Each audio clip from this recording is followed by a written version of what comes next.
Hello, আসসালামু আলাইকুম। Welcome to my channel let's go with Suhag. থাইল্যান্ডকে বলা হচ্ছে আইল্যান্ডের দেশ। আর এই জায়গায় অনেকগুলো আইল্যান্ড আছে। আইল্যান্ডের জন্য বিখ্যাত সারা বিশ্বে থাইল্যান্ড। থাইল্যান্ড শহরটি খুব পরিষ্কার পরিচ্ছন্ন এবং ওর সৌন্দর্য যদি বৈশিষ্ট্য সাদা হাতি দেশ বলা হয়, যার জন্য আমরা ট্রাভেল করতে গিয়েছিলাম 2023 সেপ্টেম্বরে। তো আমি 2023 সেপ্টেম্বরে আমরা কীভাবে ট্রাভেল করেছিলাম কম খরচে, সেটার বিস্তারিত আজকে আমি তুলে ধরবো। আমি থাইল্যান্ডের অনেকগুলো পর্ব আমরা রেডি করব। আপাতত প্রথম পর্বে আমরা কীভাবে আমাদের ভিসা প্রসেসিং করেছিলাম, ইমিগ্রেশন কীভাবে, বিমান টিকিট কীভাবে কিনেছিলাম, কোথায় থেকেছিলাম, ইমিগ্রেশন কীভাবে আমরা ফেস করেছি, কোথায় বুকিং করেছিলাম, বিস্তারিত জাস্ট আমরা আলাপ করব। পরবর্তী পর্যায়ক্রমে আমরা প্রতিটি ব্লকে আমরা থাইল্যান্ডে ক্রাবি গিয়েছিলাম, ব্যাংকক গিয়েছিলাম, তারপর আমরা পাতায়া সিটিও ট্যুর করেছিলাম। তো পর্যায়ক্রমে আমি স্টেপ বাই স্টেপ আমরা শেয়ার করবো আমাদের ব্লগে। তো আশা করছি আমাদের ব্লগটিকে সাবস্ক্রাইব করবেন এবং লাইক কমেন্ট শেয়ার করে আমাদেরকে উৎসাহিত করবেন আরও ভিডিও ব্লগ তৈরি করার জন্য। তো আমি যদি ভিসা প্রসেসিং সম্পর্কে আপনাদের কাছে শেয়ার করি, তো ভিসা প্রসেসিং আপনি নিজেও করতে পারবেন। থাইল্যান্ড অ্যাম্বাসিতে গিয়ে সাইমন সেন্টারে ওদের ফাইল জমা নেয়। তো ভিসা করতে সচরাচর যারা আমি যেমন জব হোল্ডার, আমার এনওসি লিখেছিল, আমার পাসপোর্টের কপিতে লাগতে হবে, 6 মাসের মেয়াদ থাকতে হবে, মানে সচরাচর যেগুলো আপনারা ভিসার জন্য প্রয়োজন সেই ডকুমেন্টসগুলি লাগে। তারপরও আমি বিস্তারিত আমার কমেন্টস বক্সে আমি সব কিছু ডিটেলসে দিয়ে দিব। আপনি কীভাবে ভিসা করবেন, ভিসার সময় কত খরচ কত হয়েছিল, ভিসা কোথায় করবেন, কোন ট্রাভেল এজেন্সি ভালো। তো আমি যদি জব করি, আমি হ্যাসেল নিতে চাইনি। আমি একটা ট্রাভেল এজেন্সি চুজ করেছিলাম। ট্রাভেল এজেন্সির নাম হচ্ছে কসমোস হলিডে। সে আমাকে 4,800 টাকার মধ্যেই কিন্তু ভিসাটা করে দিয়েছিল পার পার্সন। তো আমরা যদি 3 জন গিয়েছিলাম, তো 3 জনে আমরা 4,500 করে দিয়েছিলাম। সেক্ষেত্রে আমাদের কোনো হ্যাসেল পোষাতে হয়নি, আমরা খুব কম করেছি, ভিসাটা করেছিলাম। তো আর এয়ার টিকেটের ক্ষেত্রে আমি আপনাদেরকে বলবো, এয়ার টিকেট যদি আপনি 1 থেকে 2 মাস আগে আপনারা বুকিং করেন, তাহলে আপনি অবশ্যই আমার মতো 48,000-এর মধ্যেই পাবেন।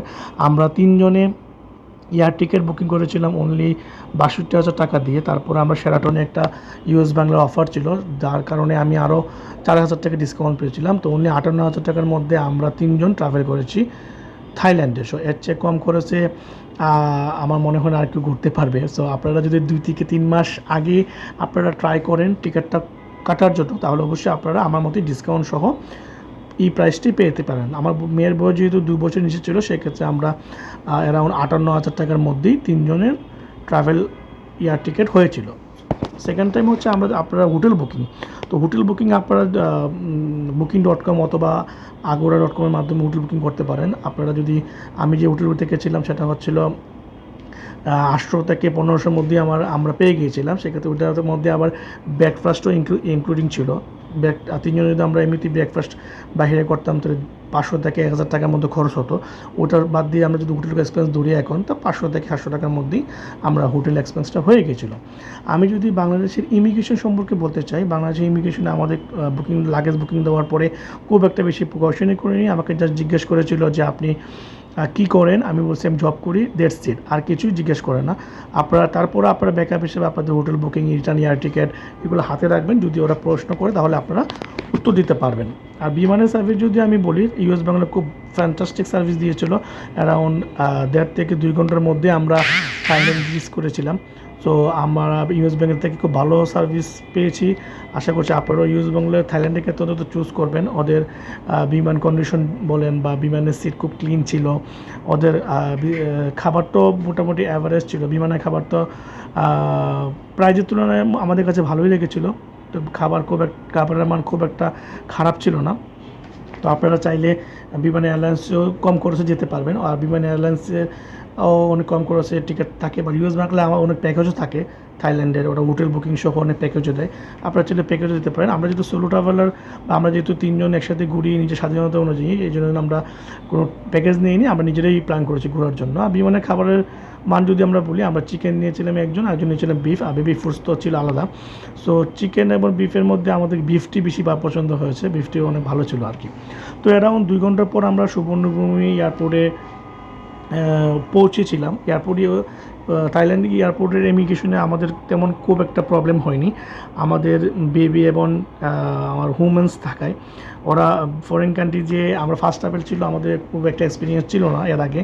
সো আমরা যখন ল্যান্ড করেছিলাম তখন আমার সাথে আরও ফ্লাইট ল্যান্ড করেছিল। সো ওই ল্যান্ডে আপনার বিশাল একটা সিরিয়াল ছিল লাইনের। তো আমরা যখন ওই লাইনের পিছনে ছিলাম তখন ইমিগ্রেশন অফিসার একজন নিজেই এসে আমাদেরকে এক্সপ্রেস গতিতে অনলি 2 থেকে 3 মিনিটের মধ্যে আমাদের ইমিগ্রেশন কমপ্লিট হয়েছিল। সো বিদেশে উমেন্স এবং চাইল্ডদের খুব প্রায়োরিটি দেয়, খুব টেক কেয়ার করে।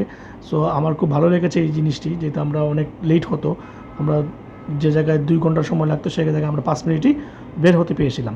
সেক্ষেত্রে লাগেজ কাউন্টারটা আমরা আগেই এয়ারপোর্টের এয়ার হোস্টেস বলে দেয় যে কোন লাগেজ বেল্টে আপনার লাগেজটা যাবে। তারপর আপনারা এদেশে স্ক্রিন আছে, এয়ারপোর্টের স্ক্রিনে দেখে নেবেন যে আপনার ফ্লাইট নাম্বার দিয়ে আপনার লাগেজটা কোন জায়গায় আছে। সেকেন্ড টাইম হচ্ছে আপনারা সিম হচ্ছে থাইল্যান্ডের 500 বাতের মধ্যে আমার লেগে গেছিলো। 500 বাতের মধ্যে আমার একটা সিম কিনেছিলাম, 7 দিনের প্যাকেজ ছিল, 15 GB ইন্টারনেট ছিল, লোকাল কল ছিল 100 মিনিট ফ্রি।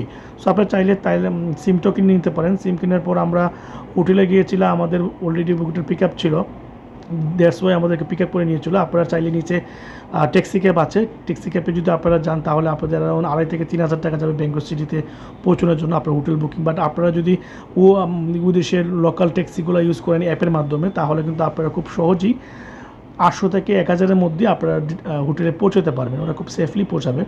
সো আমার যেহেতু প্রথম ব্লগ, আমি এই তথ্যগুলো শর্ট করে আপনাদেরকে উপস্থাপন করার চেষ্টা করেছি।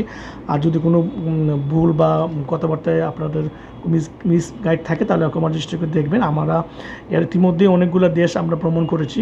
আমি স্টেপ বাই স্টেপ থাইল্যান্ড পর্বের পরে আমি ওইগুলা ব্লগও নিয়ে আসবো।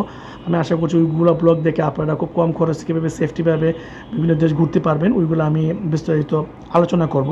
তো আমার কাছে থাইল্যান্ড খুব ভালো লেগেছে, থাইল্যান্ড খুব সেফটি প্লেস। আমরা অনেক জায়গায় ঘুরেছি, আমাদের কোনো প্রবলেম হয়নি। আমরা ক্রাভি গিয়েছি, আমরা ব্যাংকক সিটি ঘুরেছি, পাতায়া সিটিও ঘুরেছি। সো আশা করছি আপনাদের পরবর্তী ব্লগগুলো আমাদের দেখলে আপনি অবশ্যই আদার দেশগুলো বা থাইল্যান্ডও আরও কম করেছে কীভাবে ঘোরানো যায় বা ফ্যামিলি নিয়ে ঘুরতে পারবেন, সেগুলো আপনারা খুব ইজিলি আমার কাছ থেকে জানতে পারবেন। আমরা খুব কম কষ্টে ঘুরেছিলাম, খুব একটা বেশি খরচ থাকে। আসলে নিজে থেকে একটা প্ল্যান করলে অনেক কম করেছি ট্রাভেল করা যায়। আমাদের ট্রাভেল খুব শখ, আমরা তিনজনই খুব এনজয় করি ট্রাভেলে। তো আশা করছি আমাদের নেক্সট দেশগুলো ভিডিওগুলো আমি স্টেপ বাই স্টেপ আপলোড করব। আমার সাথে থাকবেন, আমার চ্যানেলটি সাবস্ক্রাইব এবং লাইক দিয়ে অন্যদিকে শেয়ার করবেন। Thank you.